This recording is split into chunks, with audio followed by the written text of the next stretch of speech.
All right, welcome back. This is a special episode. I'm actually going to interview Mr. Zuber. So the cards are turned a little bit, and I actually prepared some questions. I want to dive in and make you a little bit uncomfortable, maybe. I look forward to this. Nothing is off limits. Worst thing that will happen is I'll say something like I'll tell you in private. But let's see where this goes. Remember, no editing. Okay, so Yeah, no editing. No editing. all right, so you were about 45 and you stepped away from the corporate world. Hmm. At that time, you had a portfolio of 100 and what, 20, 40 units, 80 80, units, 180. Yeah. I 180. And today, what do you have roughly? think we're down to like 170. I think we sold off a couple of things. Yeah, Okay, what's your plan over the next couple of years, like with the portfolio? Are you trying to that's a good 1031 question. exchange, or I mean, you, even though even though you're pretty passive, I mean, there's Hmm. still pain points owning a portfolio of that size. So I'm wondering what Sure. your plans are. So I have a couple of plans, and thankfully I don't self-manage, so I have more time to kind of play both of these out. So step one is, as you know, I'm seriously looking at creating a new buy box in, Las Vegas, Henderson, Summerlin area. I really haven't started that in earnest. Hopefully, we'll start that after our event this weekend, as it's been all encompassing. So what I will plan to do there is I have enough capital buy one or two. I also have the option, because again, I could 1031 out of something in California to Vegas. One of the things I'm looking to do there is I want to go newer, right? Something we've like if I were to estimate the average age of our single family homes in Fresno, I would have to guess it's like average would be like 50 years old, right? We have some that are over 100 and we have some that are 20 or less, but the average is probably 50. So I would like to potentially get out of older stuff into newer stuff. I will probably upgrade. A lot of my stuff is C upgraded to C plus B minus stuff. I will likely upgrade, right? Because I have huge equity. Let's just use round numbers. Let's say I have equity of a couple hundred grand, and I step into something in Vegas for 400. 400 in Vegas, dude, that could be a new home. It could be lots of things. But I'll come in an LTV of 50%. And again, it'll be about getting out of older stuff to newer, nicer stuff. That's one thing that will likely happen. But I've been playing for something bigger than that, really since 2019. I pre-pandemic. I mean, this is important. People can go back and listen on my show. Uh, I've been playing the game of I wanted to do exactly what we did in my book, one rental at a time. I want to sell houses when they are up in value, and I want to 1031 into multifamily when it is distressed. Little did I know it would take 4 or 5 years to get here, because I saw it coming in 2019. Rates were going up. Uh, it was becoming, more of a problem. But then the pandemic, low rates, zero, ZERP, everything got delayed. I think that's really coming. I um, I look forward to the opportunity to 1031 out of houses into small multis being up to 40 units. That will likely occur in Fresno because that's where I have the infrastructure, the team. I wouldn't buy a 40 unit in Vegas, for example. I don't want to do that again. But I'll buy a house. I'll probably buy up to four because you always hear me talk about four in Vegas, but I'm not going to buy huge multifamily in Vegas. If I do, it will be with the team I have in place and the systems and processes. But yeah, so I'm running two dual tracks. As I sit here in February, I will likely execute both at different rates. So what does that look like at the end? If you fast forward to like 2026, we have probably 1031 out of 10 houses. Hopefully the same ratio, because last time we went from 8 to 80. Hope so this time will be 10 to 100. Our portfolio will probably be 250 plus, and we'll probably have 2 to 4 houses in Vegas. So 250 Central Valley, California, and 2 to 4 in Vegas in general. That's what I'm trying to do over the next, I don't know, 36 months. So I mean, you guys grew up obviously a very impressive portfolio considering you borrowed private money, but you didn't bring on joint venture partners. Mhm. So early on, both you and Olivia were probably pretty high paid W-2 jobs to get to where you're at. Mhm. So if somebody wasn't making a couple hundred grand a year and they're an 80 or $100,000 a year person, it's going to be a little bit harder to get the results you did because you guys were pretty well Mhm. paid W-2s, right? Yeah, we were both paid six figures. Yeah, that's true. Yeah. But again, this is important, and sometimes timing just works out. I actually bought this game, cash flow game, again. I have it in Mountain View. I bought it for the Vegas house because I want people to realize there's a couple of things in this game. It, and I'm serious. On my website, onerentalatatime.com, I have a tab that says "These made me rich." This game is one of them, right? You can go see all the things that made me rich, and that's one of the games. But where I'm going with this is I can predict the winner of that game 9 out of 10 times by the job that you select, which is one of the first things you do in the game. You take these cards, you blindly pick a career. Why am I saying this to you? Because in the game, the high paid people in that game are doctors and lawyers. The low paid people in that game are police officers and teachers. I will beat a doctor and a lawyer if I'm a teacher or a police officer 9 out of 10 times. Because the goal isn't to be what Olivia and Michael did 180 units. It takes a lot to get out of two six-figure incomes. But you don't need that much if you make 80 grand a year. I want people to like, that's why I really talk about getting to four, getting to 10. I think for most people, Dion is the right way to go. Find the minimum number of units you need to two, three, 4x your monthly nut and make that the goal. The goal should not like if I had to do this again, Bo, I don't think I would try to get to 180. I just did it because I was executing head down, just moving forward.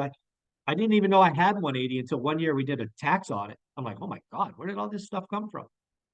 So yeah, you're right. It does take a lot if you have two six-figure incomes, but I think it's Yeah. easier if you have 60 or 80K income. That's a really good perspective that I didn't think about, and I think that we need to think about because oftentimes we're comparing ourselves to everybody on Yeah, social media going, "Oh, I need 180 units because he's no, balling." No, really, yeah, we need 6, 7, 8 units, and you're gonna exactly. two. So when you retired at say 45, at that point, did you have 2x cash flow of your salary, Yeah, or were you? that's another very good question because you hear Dion talk about with his 16 units, he was 4x. Olivia and I actually went back and did the math. We were somewhere between 2.5 and 3x, right? We were not Dion's 4x, but again, our numbers were just much, much bigger. So the spread was pretty wide. But yeah, we were safely in the 2.5 to 3x zone. That's when we retired. We're now at 4x or whatever because of inflation and mortgage pay down, and we took advantage of low rates. So we've taken the time to lower our debt, and obviously we've had inflation and rent. So again, just by holding these last what would it be 5 or 6 years, now it's 4x. So And you yeah. so when you were going hard and you had the W-2 going and you're buying, renovating, borrowing private money, um, I'm curious on how you lived, like from a financial standpoint. I get the impression that you're pretty frugal. And I'm wondering, like, if I were to ask you, and I'm not going to get personal and say, what is your total monthly nut every month with Mhm. food, fun, and pleasure? Yeah. You probably know that number, I would say. Oh, I would. Yeah, absolutely. I've done the math, and we knew the number back then, and we know the number now. Yeah. Yeah, absolutely. So you would say that's a very important thing for anybody out there to like know what they're spending, right? Like, because I think a Yeah. lot of us don't pay attention, and we're like, well, what do I actually spending a month on marketing or whatever we're doing in our business or Yeah. personal life? I think that's a thing It, that we it's overlook. It's so important, Bo. I did in my daily financial news today. This is just very cool timing. I talked about 4 steps to getting rich or going from broke to rich. And step one, no lie, you can go back, you can go listen to it, was you had to audit your expenses. We took the last 90 days of our expenses and we did something called a need versus want analysis. And it was uncomfortable. because we didn't always agree what a need or a want was. And for over a decade, we didn't really do any wants. All needs were covered. Our daughter got some wants, sure, but Olivia and I, we didn't get any. We had no joy for a decade, and I think people misunderstand that, right? A lot of people see what we have now, and they're like, "Hey, we want some of that," but you're not willing to pay the price. For a decade, we didn't get any wants, zero, and our income went up, our net worth went up. Every piece of dry powder we had went back into the business for a decade. Are People you, made fun of us. We had old cars. We didn't upgrade our condo. It was the same stupid white tile subways that you get at the base model. Nothing. We got nothing for a decade. And I don't think people understand that. But yeah, you, need versus you, want analysis. you still live in that same condo, don't you? I mean, in California. Yeah, Now you have yeah, a big house yeah, yeah, in yeah. Vegas, but We do still have it. But we did just ball out and buy a crazy ass house in Vegas. But yeah, we still have it. so and for that decade, did you take vacations or very limited? Very limited. So a vacation for us back then would be get in our car and drive to Yosemite. We would stay, I think one time we stayed in the park, but usually stayed out of the park because it was cheaper. And we would just hike. That was it. I mean, that was our vacation. Um, I think one time instead of going to Yosemite, we went to Reno and hiked there because they got some nice trails. But yeah, that was, our vacation with a daughter, with Teresa, for a week or 4 days would probably cost us less than 1,500 bucks, all in food, gas, all of lodging, all of that. That was a big, and we did one a year, right? That was it. So they call that delayed gratification. So I think that people don't see that about you. Like now, I mean, obviously, if they follow the channel, that's really important to be able to put your head down and go without taking that gratification. And I think many people out there, we see social media and we think, oh, I want it today, and that's just not the case. It's not going to happen to 99.9% of the people. There's that less than 1% that maybe they get lucky, Yeah, and I think yeah. that was important. So, what would you say your superpower is that got you to where you are today? And I only appreciate this after the fact. I had no idea this was my superpower, but I think it's pretty clear it is now. My ability to focus and execute on what would be seen as a boring and monotonous task to most is actually fun and exciting to me. It's been 25 years or whatever it is looking at my buy box. I am already excited about tomorrow's look because I just have this fundamental belief I'm one day closer to finding the next great deal. Uh, my ability, and again, I earned the nickname at work, the hammer, because I just keep swinging, right? I don't get discouraged. I don't look backwards. I only look forward. I could work. I can work on what most people think is boring, and I think it's fun and exhilarating because I know where it's taking me.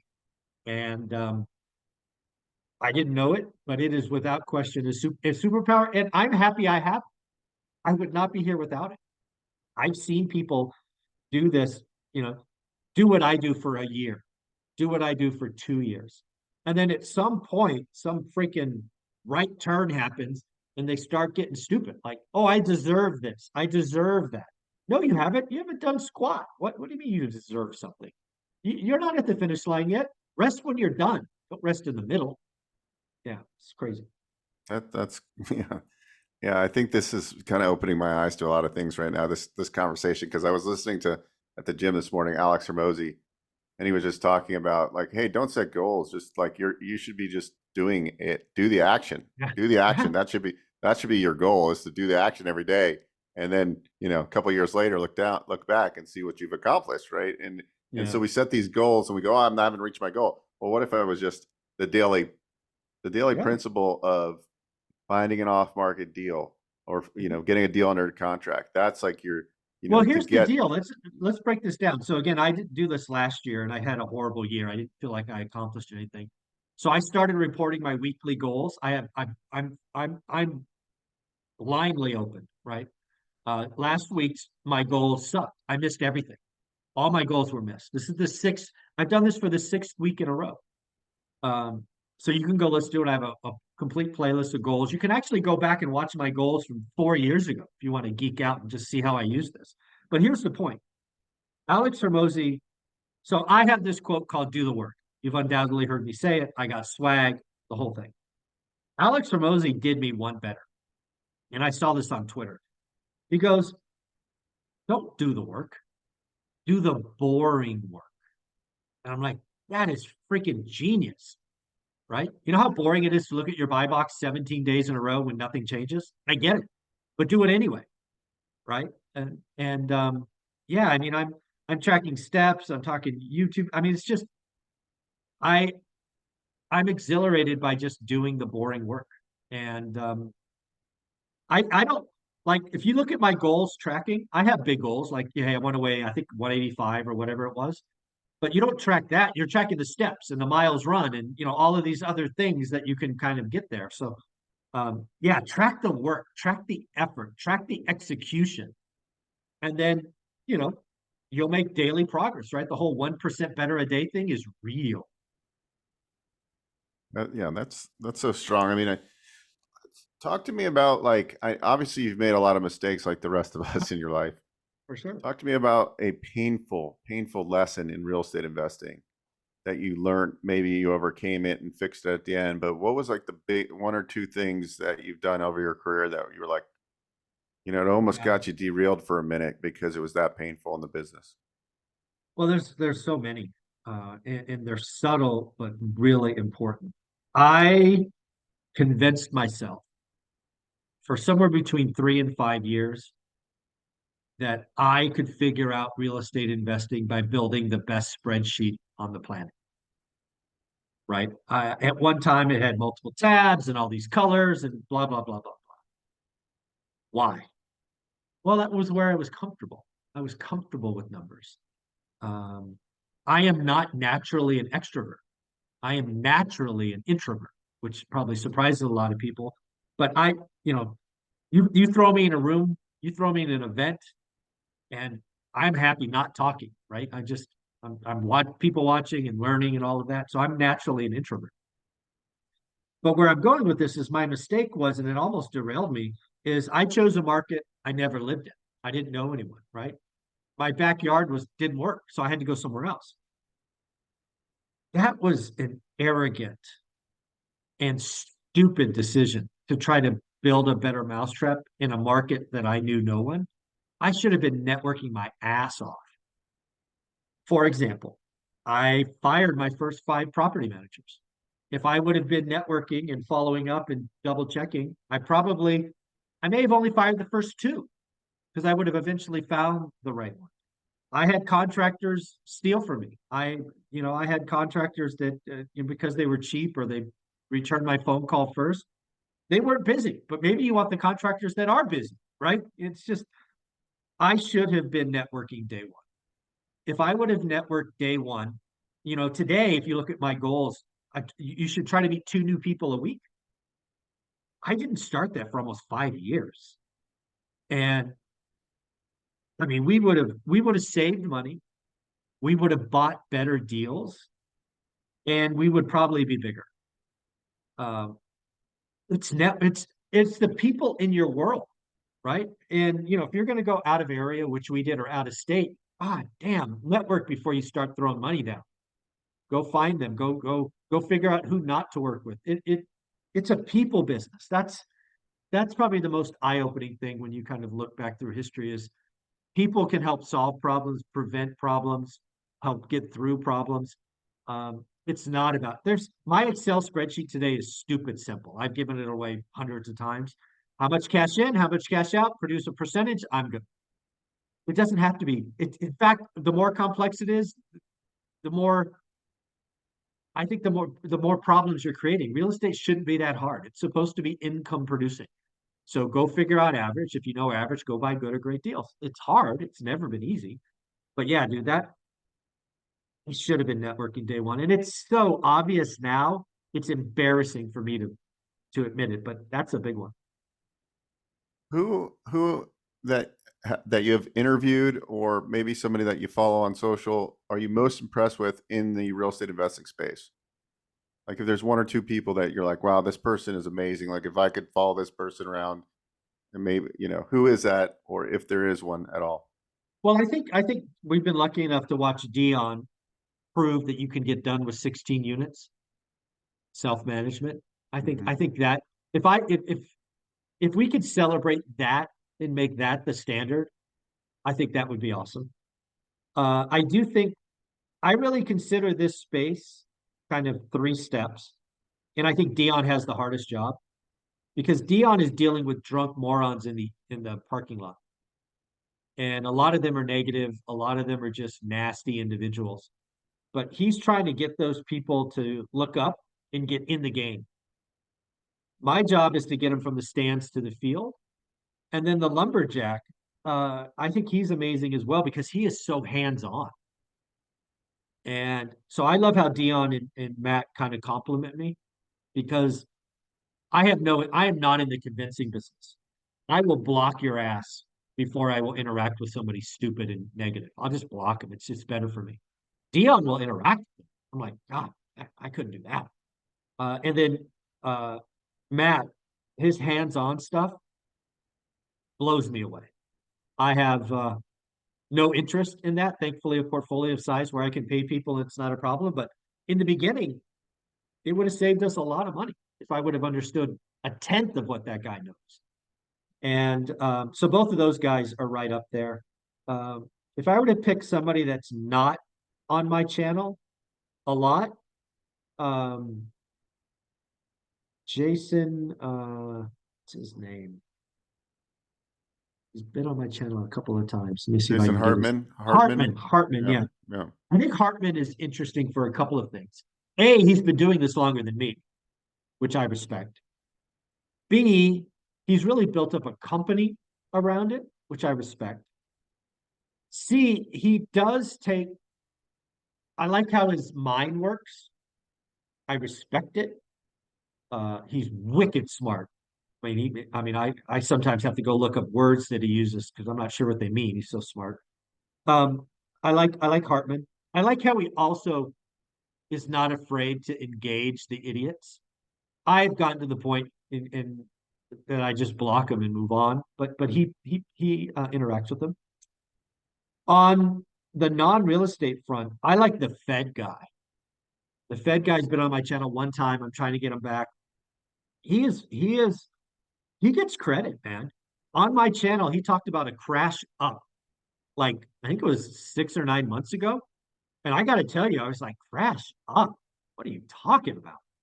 But damn, he was right. And he may be even more right in 2024. I think he's got a great handle. And um, he's a data guy, right? If the data is bad, he'll tell you it's bad. The data is good, they're good. A lot of these content creators and talking heads on TV, everything is negative or everything is bullish. I like the Fed guy because he's just data. Take it for what it's worth. Um, I think both Lance Lambert and Logan Montashami, Lance Lambert, Resi Club, Logan, Housing Wire. Again, data, right? That's what you need in this game is data. I think both of them are amazing. Uh, yeah, that comes off. That comes off. I guess the other one I'll shout out that's been on my channel a little bit, but not in a couple of years. I think is April Crosley. To bring up a name from the past, I love how April kind of runs her shop, isn't afraid to speak her mind, puts it out there. She is somebody I really respect. I respect April. Knowing what you know now, would you have started your YouTube channel earlier in your Oh, career? without question. There's two things that I regret. One is I didn't take pictures of the stuff we bought as I bought them. I would love to look back at 31-year-old Mike Zuber and Olivia in front of house ABC. I would love to have that. We don't. And yeah, dude, I think I started writing a website called Wealth Building Pro. It doesn't exist anymore, but I guess somebody cached it or whatever. I guess you can go find it. I should have been doing that on YouTube. I think that was done before YouTube existed, but man, if I could go back and just do it on video, oh, it would have been amazing. Go back and I remember the gumball house and the termite house and the roach house and all these things I were buying. Oh, it would have been great video content.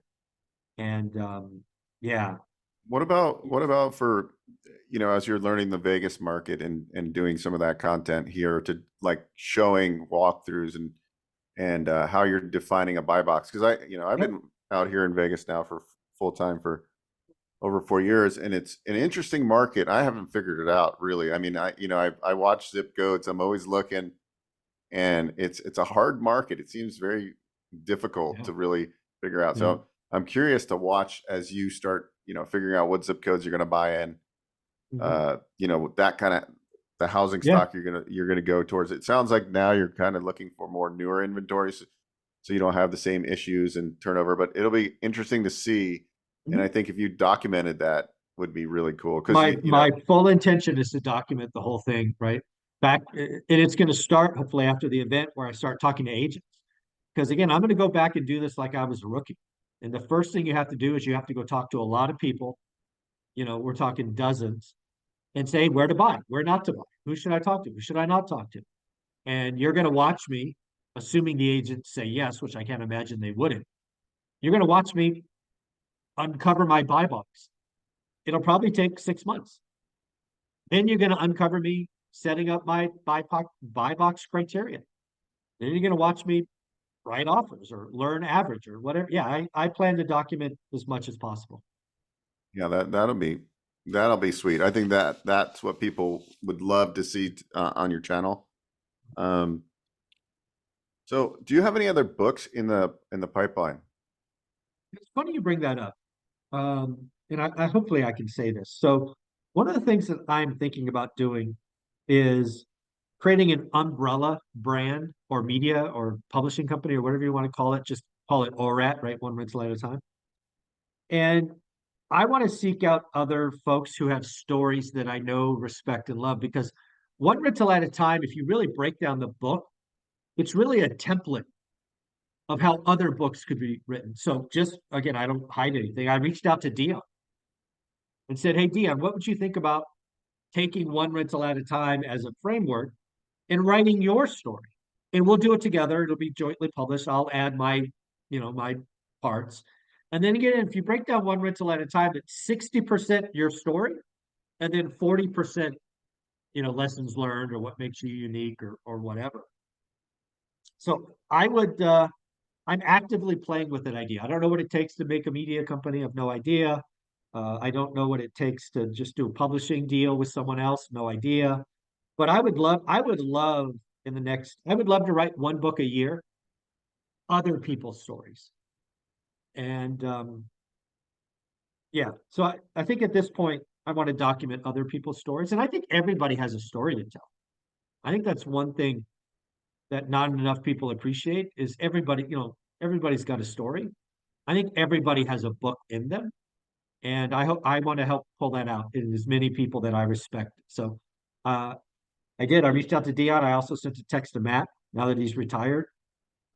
So hopefully, I would love to write a book with half the millionaires that come on my channel. I think that'd be a blast. Yeah, that's a good idea. Yeah, the guy that's coming to your event with me is actually he's an internet marketer, but he's self-published a few books. So you can Nice. pick his brain. It's Yeah. I mean nowadays it's easy to do. It's the hard part is getting somebody to sit down and write Yeah. the content and putting that together. Let's talk about um, take me back to a time where you actually like maybe looked up from your grind and delayed gratification, whether it was a flip and you got a big check or it was a cash flow statement from your property manager. Take me Yeah. back to a time where you finally where you like kind of took a breath and you said, you know what? Yeah. I can't believe I've done this. Or we, not you, it was Yeah. Yeah. We we. for sure. Yeah. Yeah. So I, what was I that time? I remember it like it was yesterday. I was out of the country. I was either in Europe or Australia, one of those English speaking countries. And well, I think it was Australia because I remember the time zone being, I think it was night for me and morning for Olivia. And this had to be in 2011 or 12. And, we're checking in, doing, how you doing? How's Teresa? Blah, blah, blah, blah, blah. And then we switched to the business. And I said, hey, we just closed on XYZ property. I see that we just finished the maintenance. It's now leased. How much money do I need to move over? Because again, we keep all our bank accounts, separate. And my expectation from her is we needed, I don't know, 14 grand or 12 grand or some number to basically make up that bill. And I still remember it when she said, "Oh, we don't need anything." And I'm like, "What?" Because this had been going on for, you know, years, right? And she was like, no, the cash flow covers it. I'm like, cash flow? She goes, yeah, Michael, because again, she ran the books. I found deals. We were very, you know, peanut butter and jelly, right? She did her thing, I did mine. And she's like, no, Michael, do you have any idea what we collect a month and this, that, and the other? I'm like, no, I have no idea. That's your job, honey. And she's like, yeah, no, we're good. And I'm like, wow, that was such a great feeling. And then fast forward, the other time it happened is when Olivia said she wanted to retire. She retired first. And I remember talking to her. I was like, okay, let's take your paycheck and have it go to this other account. And let's see if we can live on cash flow.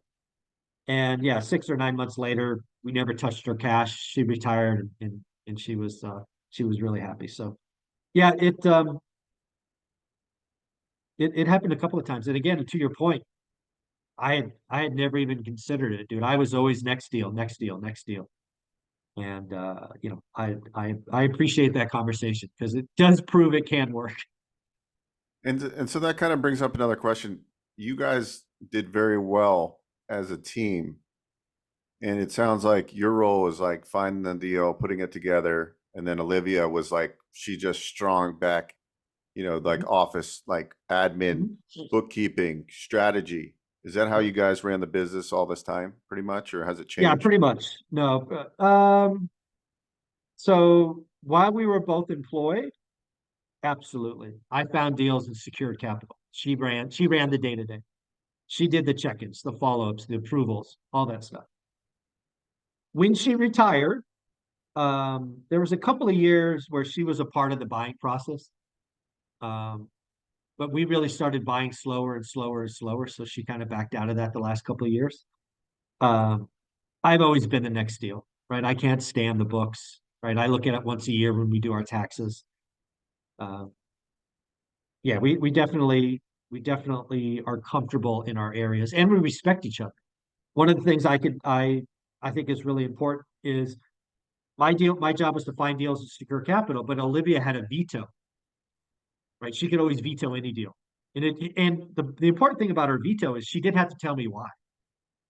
She could just say, hey, there's something about it I don't like, done. And of course I would ask questions, but her veto helped, right? There were several deals that I was ecstatic about that she vetoed for whatever reason. And um that's an important thing because again, we were always doing this together.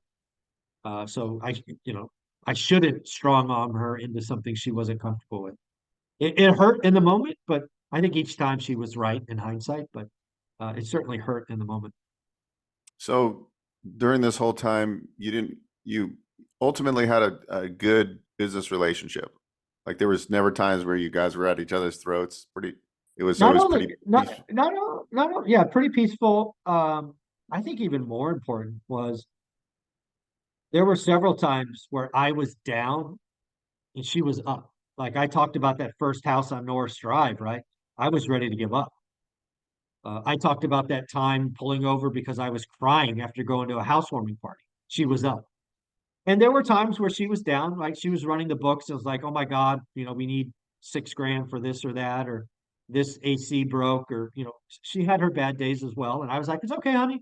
We got this. We're, one step at a time. That's why we have a reserve account. We'll just fill up the reserve account and we'll wait a couple of months until my stock vests or whatever, and everything will work out. So um I don't remember a time where we were both negative. I remember plenty of times where one of us was negative and the other one listened, was respectful, but really got us to the other side. Because this is hard, man. 10 years of sacrifice, buying through before, during, and after the Great Recession, getting taken advantage of left, right, and center multiple times, having, yeah, it's just it's tough. It's this whole, passive income nonsense. It's not passive. It might be semi-passive. Certainly during the build process, it's not passive. You may make it more passive when you get done, but during the acquisition or the build time, man, it's not passive. What's you do a lot of great like inspirational things for your viewers where you're going to give them the cards and so forth. What's been one or two really reach outs you've gotten from people that have taken action and had some success that like really impacted you the most so far through YouTube? I love it. So the beauty about being on YouTube now 5 or 6 years is I get daily notes, really almost every day now, about thanking you, keep it going, you're changing my life, all of that. The ones that really resonate to me is when parents talk about their kids, because that's generational. If you go back to my very, very, very first video where I'm on my couch in my purple polo shirt, um, my goal hasn't changed. I'm trying to put something out there that will outlive me by 50 years. And where I sit, the way to accomplish this is not me helping Bo, but it will be me helping Bo's kid. That's how I live 50 years after my death, is by impacting your kid. And those are the notes that mean the most, right? My kid's watching this with me. My kid asked me about this. Um, my kid is already saving for a down payment. My kid started a YouTube channel because of you. Um, there's when I hear a story about a parent who thanks me because I've positively impacted their kid, there's nothing better, just nothing better. Yeah, that's amazing. That was one of the questions I was going to ask is like fast forward 50 years, 50, 60 years, 70 years, depending on with technology, but you're in your deathbed, on your deathbed. Yep.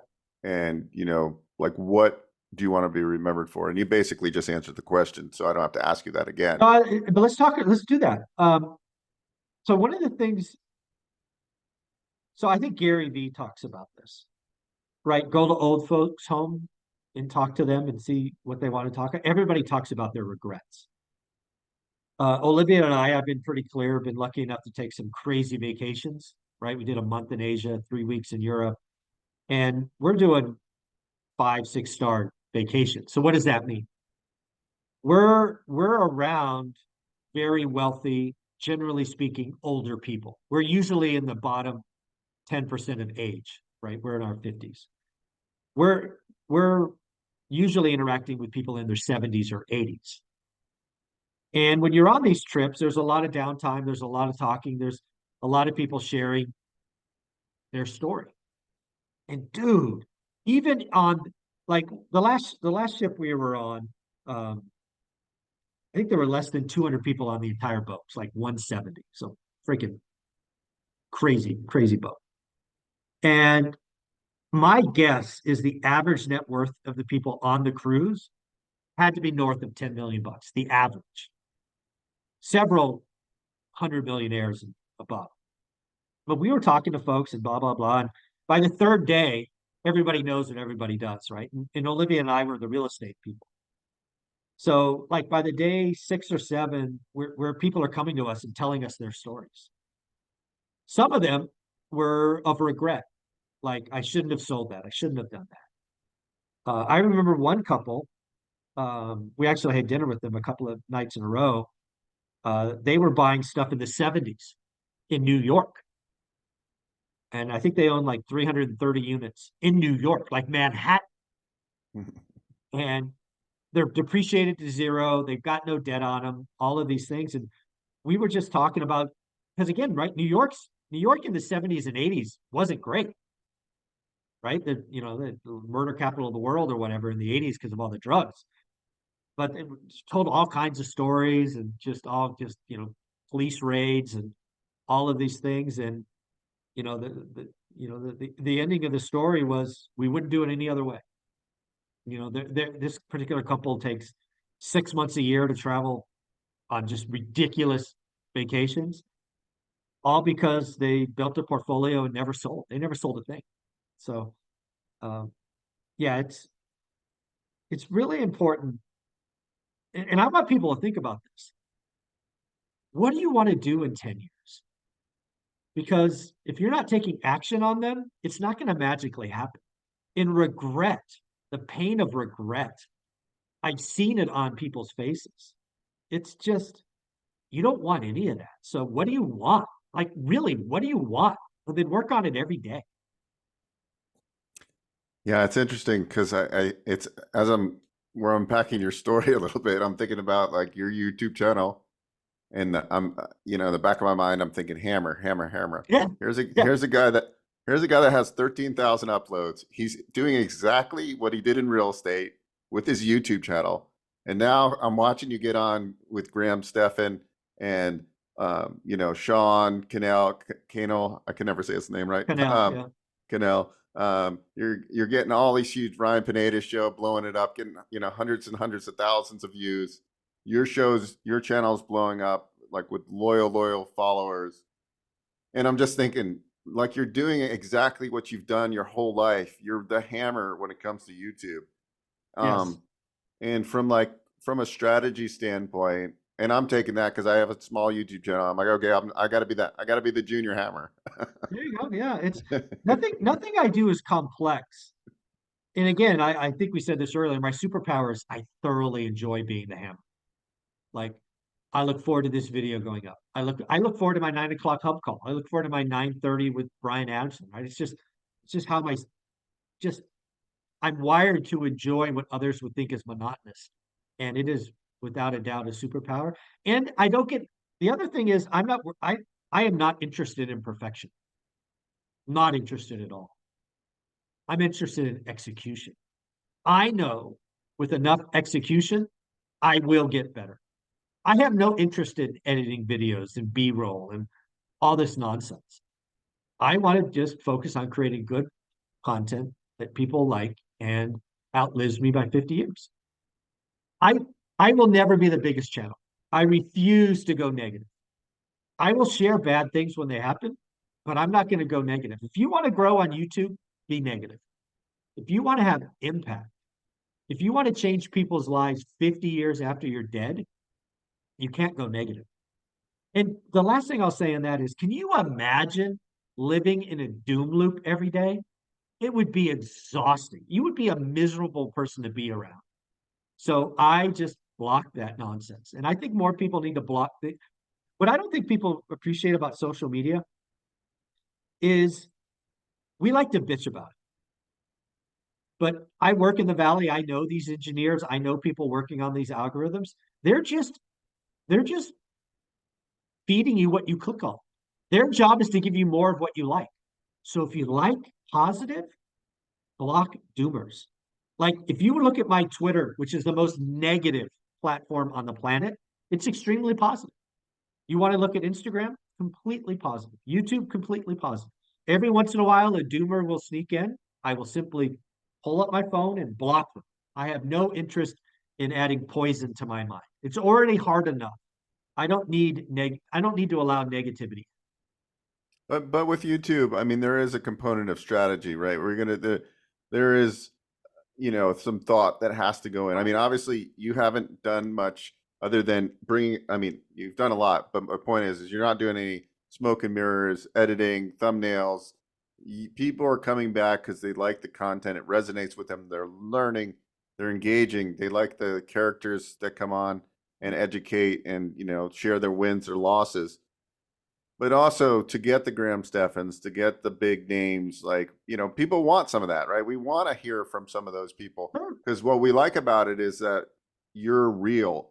So if you're talking to them, we know, hey, he's a normal guy and he's not, Yeah, this isn't fluff. He's going to ask good questions. I So try. Yeah. who's on your hit list to get on the show? That's, Oh, I would love some help with this. So my dream guest is going to really shock most people. I would love to interview Pitbull. A, it's the only concert I've been to a couple of times. I like it. I actually sat front row in Vegas one time. So I'd love to interview Pitbull. And if you've ever seen Pitbull get interviewed, he is wicked smart. I would love to interview Pitbull. Also, when I got my channel started, I wanted to interview Gary Vee, right? Gary Vee talks about being the hammer basically, and don't talk to me until you have, 100 uploads. Well, Gary, I've got 13,000. Is that enough? Right? Let's talk. Um, I would like to interview Grant Cardone. I want to talk about the single family. I want to talk about the grind, because I think he has a story there that is underappreciated because he's so bodacious. He's so flashy. I want to unpack. Like you're doing for me. I want to unpack Grant in the moment. Like I want to go back to that first house. I want to go back to him being scared and writing 10x.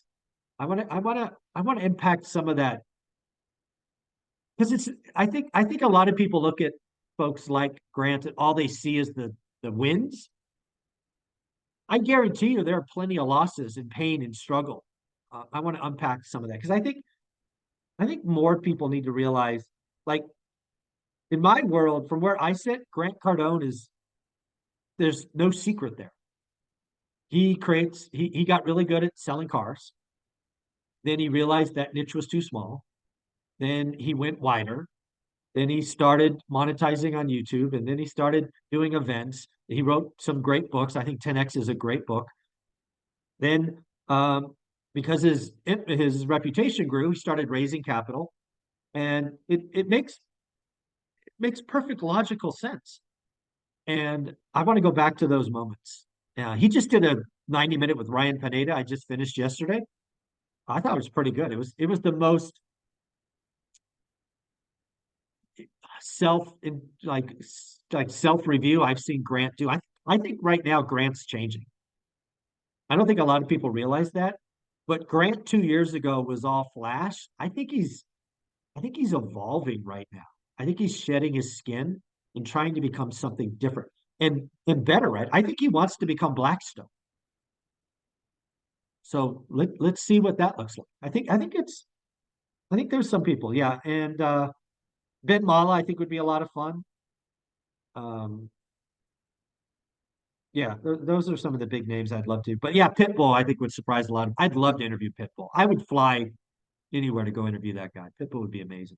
We got to make that happen All this right, year. folks, reach out to Pitbull. I want to interview Pitbull.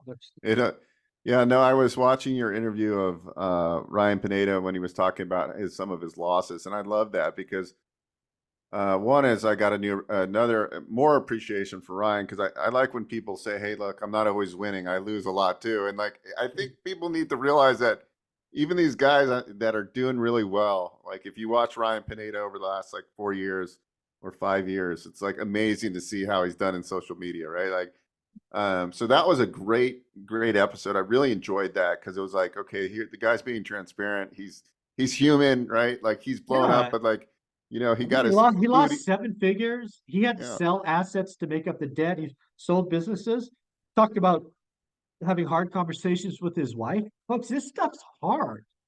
And I really respect Ryan for putting that out there. So good on him. yeah. It's funny because I like when I see the up and comers and the people that are blowing up, like David Green, for example. He had a couple houses when like a rental properties, but I think I did his first hard money loan for him in Discovery Bay when he bought a flip. And it's like it's so funny to see this guy now. He's Yeah. got books, he's got this huge, following. But it also goes to show you that putting yourself out there can also you can reap the rewards. I like how you're telling people like, look, if you're passionate, share it on YouTube, right? Like you never know, Yeah. that could be a huge revenue share. I mean, I make most of my business comes from my YouTube channel now, right? And like guesting on other people, so I get leads that way. Because really, I share a message. Hey, I can help the world, right? Like Right. I can either Well, help you, or I can't help. I am so thankful because one of the things that I'm trying to make one rental at a time is I don't want to be the guy that says real estate's the only way. It's not the only way. We all know that, but I don't want to be that guy. So the fact that you said yes to coming back every Wednesday, um, to have that conversation and to be the concierge to small business lending is amazing. Because I think for a lot of people, real estate's not the way, but maybe buying a business is. Maybe buying a franchise is. I don't know.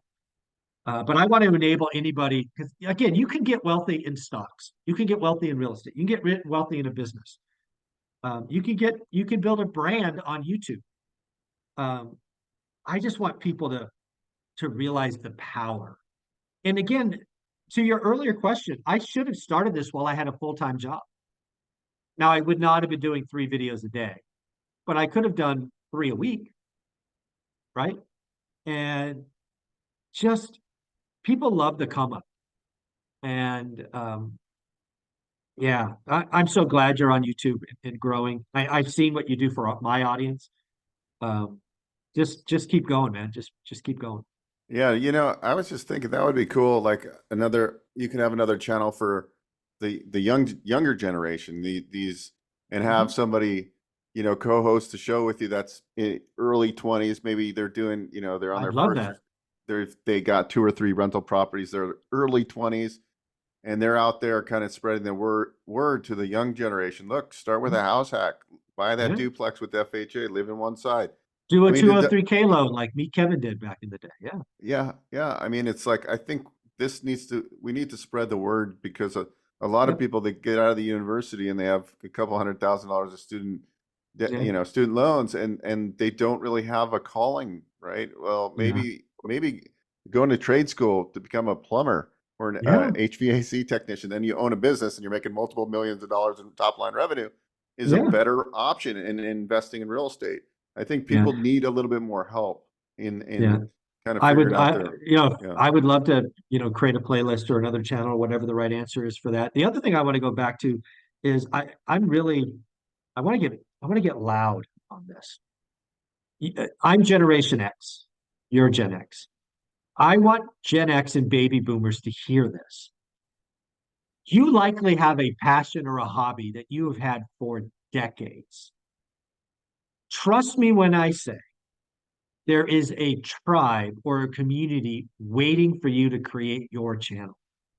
Now, you will never be the biggest, but once you find your tribe, you will have so much fun. When you're authentic and you talk about your thing, Star Wars, Pokemon, Cabbage Patch Kids, Care Bears, whatever the heck it is from our youth, there's a tribe there waiting for you. And then, oh, by the way, you will eventually get monetized. You could write a book, you could do all these other things, and you will be happy. I believe a lot of the younger folks, Gen Z and millennials, they create YouTube channels to make money. And then they get disappointed when they're not making money in 7 days. If you're Gen X or baby boomer, you're probably not motivated by AdSense, which is awesome, which means you could build the right way. You can build slowly. You can find your voice. You can find other guests to come back weekly like you do on my channel. It's just an easy recipe when you don't have to chase pennies. Now, pennies will come. Those pennies will turn to dollars. And if you do it long enough, you'll have a seven, like one rental at I had somebody offer me $1 million. I think this was 7, maybe 9 months ago for the brand one rental at a time, for the trademark, for my books, $1 million to buy it off me. Now I'm not selling, but it was flattering to get that offer. But it can become something. So yeah, it's I wish more boomers and Gen X who don't need the pennies would go, you know what? I'm going to create a channel around X. And it'll be slow and it'll be hard. But trust me, you're going to be 5 years older in 5 years. Might as well have something that you're proud of. So that's an ask. So start one. So we're coming up on the hour pretty quick here. We've got this Saturday is the kickoff for the event. I think there's Yeah. so many people flying into town. There's so many people excited. This is going to be an amazing event. I think Friday for anybody that is coming in early. They can go to Ryan Pineda's. If there's still space, they have to go to the Yep. Eventbrite link. What are we Yep. going to do on Friday? Walk us through the Friday kind of whoever's in town networking, and then Yeah, so the, we're right. So Ryan Pineda and I caught up like a week ago now, maybe 8 days ago, because I'm like I'm reaching out to all the people I know in Vegas saying, hey, if you want to come through, meet 300 amazing people, um, I'll put you on the VIP list, right? Just come through. Tell me what time you're coming. Come on through. And Ryan basically said, I'd love to, but I don't do like weekends or family time. I'm like, cool, no big like I'm expecting most people to tell me no. So perfectly fine answer. But then he comes back and goes, you know what? Why don't we host something at my office? And I'm like, I'm down. What are you thinking? And he's like, we'll clear it out. We'll first it was 100 people. Now it's 200 people. We'll just host an event from 4 to 6 p.m. So that it was no grand plan. It was no any of this, but now we're hosting an event. So, we're going to have a chance to network with, one rental at a time and local folks. We're going to obviously answer questions. No pitching. A lot of everything I do is always about the audience. So it'll be audience driven for sure. I'm sure Ryan will and I will both say 5 to 10 minutes about something, but hopefully it's just live Q&A. I would love that. So shout out Ryan for offering. He didn't have to. Um, so thank you. But yeah, so that will be Friday, and then Saturday, I am yeah, Saturday and Sunday. It's just gonna be awesome. I hope people tag me on all the Instagram pictures and posts one rental at a time. It is been a long time coming. This is my hope. Obviously, I hope everybody has a good time. It's memorable. I hope it's life changing for every audience member. I hope a couple of things happen. One, when we close Sunday, I plan to ask, no, I may forget, but I plan to ask who wants to do this next year, President's Day weekend. My hope is most people say yes, and I book the building right then because it's like 10 grand just to book the place. So I hope to write another 10K check to book it in a year. Second, I really think we could do, and this is what I want to talk to you about, is I think we could do an event once a quarter on different things. Like President's Day weekend every year is a celebration. But maybe in the summer we do a small business thing. Maybe, in the fall we do a YouTube thing. I don't know. I'm just playing with all these things. But I hope to get such a high that I could look for because again, doing an event, I don't have a team, dude. I got no VAs, I got none of this stuff. So this thing's all me, which means it's either all my fault or all my win, but it's not easy and not cheap. But yeah, I hope the event Saturday and Sunday is life changing, and we just do more of them. I really do. I think it's going to be a lot of fun. oh yeah, it's going to be amazing, and I think there's still a couple spots if somebody wanted to watch it from their home, they can get the Yeah, the streaming. virtual event is there. I am going to turn that off probably Wednesday, because everything that comes in I have to deal with. So I'm probably going to turn off the registration Wednesday, so it's just like one less thing to worry about. But yeah, it's there's still some seats. It's $99. It's stupid cheap. Um, yeah, stupid cheap. Yeah, that's awesome. Well, this has been an awesome interview. We talked about a lot. I'm pretty inspired. I have to say that in the back of my mind, I keep on saying hammer. That's like my wake up and just think hammer. I'm a hammer. There you And go. the funny thing is, my nickname is I'm Jewish.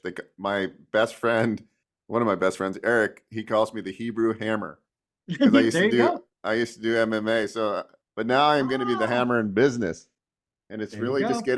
getting joy out Yeah. of the Joy from doing. Yep. joy from doing. Oh, I got to do this, but once in a while you uncover that 3 bedroom, two Yeah. bath house that's Yep. 60 cents on the dollar, and you can make some Exactly. money on it, and that's super exciting. So thank you so much for letting me interview you. This was amazing, Awesome. and Well, I what hope is your everybody. channel? Yeah. So my channel is called Investor Financing Podcast.